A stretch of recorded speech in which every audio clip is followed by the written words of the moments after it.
Sir, ang balat. Yung bumili nito kahapon si Boy Bakjab. Yan. Number 7. 3.5 mm. Okay na pala yung number 7 mga sir. Oh.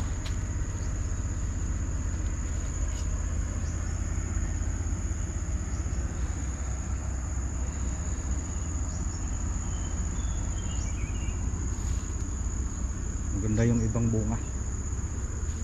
Yan, patay oh. Meron pa oh. Yan. Meron pa doon isa oh. Meron pa doon. Ihatid muna natin tong pang tabas ng damo. Hatid natin doon sa ni Irpat, sa Lungga. Yung hideout ni Irpat doon sa malaking bato. Doon natin ito ilagay. Ay.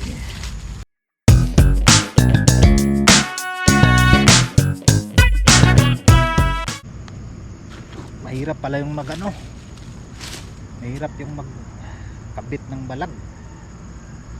Yung una kong kinabit doon sa kabila, kunti lang kasi yun, pero dito parang tagalan ako. Kita kaya ninyo to mga sir, no? Sana makita ninyo yung yung mga ganito ba. Yan. Kanina pa akong umaga nagsimula. Umuwi ako ng tanghalian. Tapos balik. Yun mga yan. Alas 5 na. Alas 5 na tayo natapos. Tayo. Kaubos tayo ng isang rolyo. So yun, doon kasi ako natagalan mga sir, yung pinakamin. Doon ako. Yan. Yung alambre doon sa sa gaya nito. Ito yung pinaka sulid. Ito yung nilagay ko sa sa gilid kasi matigas. Tapos yung mga nasa gitna na mga tali-tali na lang, yung nylon. So yun, ito yung natin mga sir, pinakaunang project. Galing doon sa taas, tapos papunta hanggang doon sa ilalim. Abot pa sana yan hanggang doon, yung mga masukal. Kaso lang parang hindi na natin kaya eh. Kailangan natin ng maraming dyan, tali.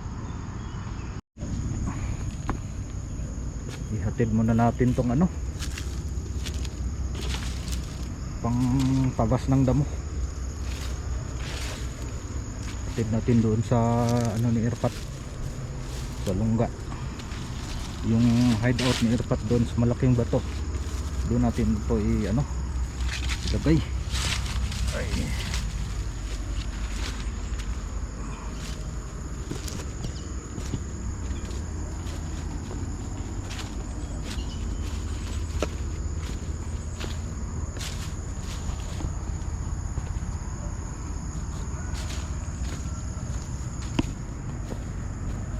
Yung balag dito, yung ginawa ni Irpat pa yan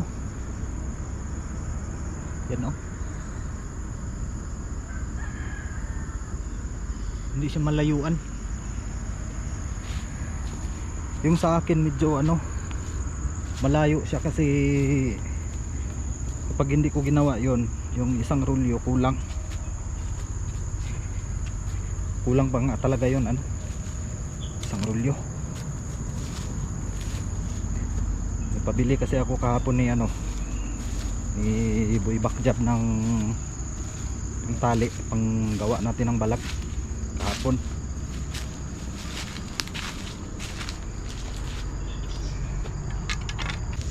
First time ko ngayon na magkabit ng balag ng isang araw. First time ko din mag ano dito mga sir, first time ko din magtrabaho dito ng buong araw. Grabe, nakakapagod. Ganito yung ano, buhay bukid natin. Buhay bukid serye.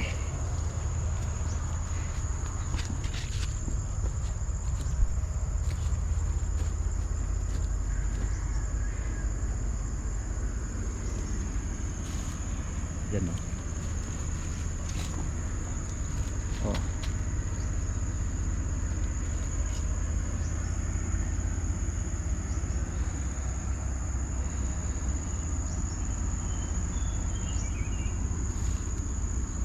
Maganda yung ibang bunga. Yan, patay oh. Meron pa oh. Yan. Meron pa doon isa oh. Meron pa doon.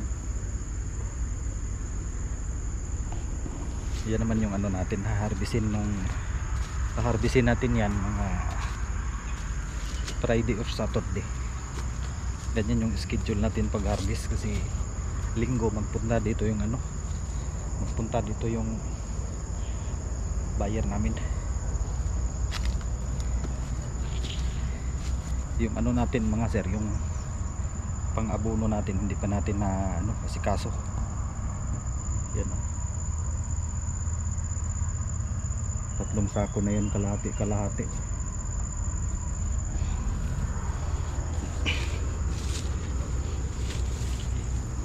Hindi pa natin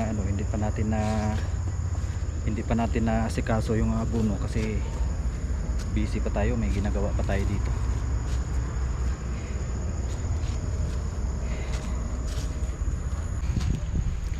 Kanina nga pala mga sir, gusto kong mag video para ma-document natin yung mga ginagawa natin ba. Pero hindi ako maka-concentrate kasi kailangan ng 2 kamay. Yan yung project natin oh. Tapos agad.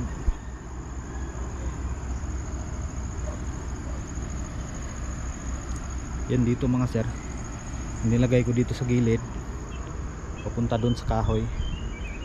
Yung ano nilagay ko alambre, tapos dinugtungan ko ng ano, ito ba, yan medyo maluwag lang siya oh. Maluwag siya ng kunti. Ayan oh. Pero okay lang yan kasi kapag may ano, may mga poste na yan dyan, maano lang yan, magaling no? Bababa lang yan. Ayan, medyo mataas siya sa ngayon kasi wala pa kasing sayote sa taas. Pag meron na yung ano, pag meron na yung mga sayote dyan sa taas, nakagapang na sa taas, yun bababa na yan, na ano na yan, mabigatan. Yan, pahirapan talaga yung ano pag gawa natin ng balag, mahirap. Kaya mga boss, kaya ko ito ginawa kasi para kay iripat. Gusto kong tumulong kasi sino ba naman ayaw tumulong no? 20 years ako na hindi nakapunta dito, ngayon ako nang nag-asikaso. Maganda oh, maganda tingnan, may ano na, balag. Yung pinakauna talaga naming tanim mga sir, dito lang, dito pati dyan. Yung doon sa kabila wala pa yun dati. Dito lang talaga, dito pati yan, maliit lang yung area namin. Ang ganda na, may balag na oh. Yung kulang na lang dito mga sir, ano na lang, tanim. Kailangan natin taniman to agad. Kasi pag ano, pagdating ng mga June, tag-ulan na, mabubuhay na yung ano natin. Mabubuhay na yung mga tanim natin. Pag tinaniman natin ngayon, umabot pa yan ng mga ano, June, July. Yan, malaki na pagdating ng July. Mga August, harvest na tayo nito. Bukas siguro mga sir, ano na lang, may kunti pa naman dyan kulang. Kailangan ko pa ng tali. Yung tali ko pa na ginagamit mga sir, number 7. Ganito yung ginagamit natin mga sir, ang balat. Yung bumili nito kahapon si Boy Bakjab. Yan, number 7, 3.5 mm. Okay na pala yung number 7 mga sir. Bale yung next next project dito na naman sa taas. Pero muna, dahan-dahan muna tayo kasi hindi biro magkabit ng balag dyan, no.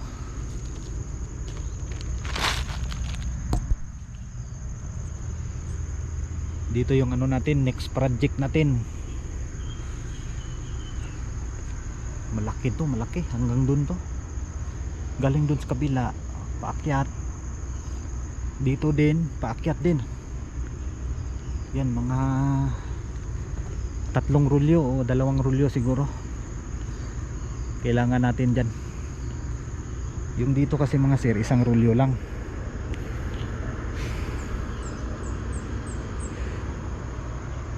Yan, pauwi na ako.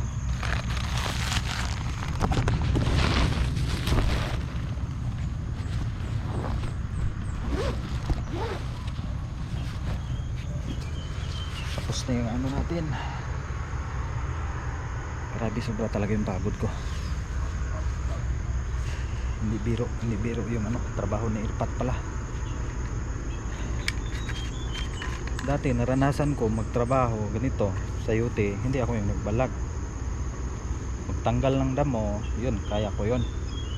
Maghakot ng mga bunga ng sayote, kaya ko din. Pero ganito, mahirap pala. Kailangan mo ng dito, mahabang pasensya at saka teknik. Yung mga tinuro sa yung mga Boy Scout, magagamit mo dito paano magtali. Yun mga sir, maraming salamat sa inyong pagtutok. Maraming salamat din sa patuloy na suporta dito sa ating maliit na channel. Tapos na yung project natin dito. Ang ganda talaga tingnan, no? Ganda tingnan, makaano ba, lalo na pag na to magbunga, wala yung pagod mo.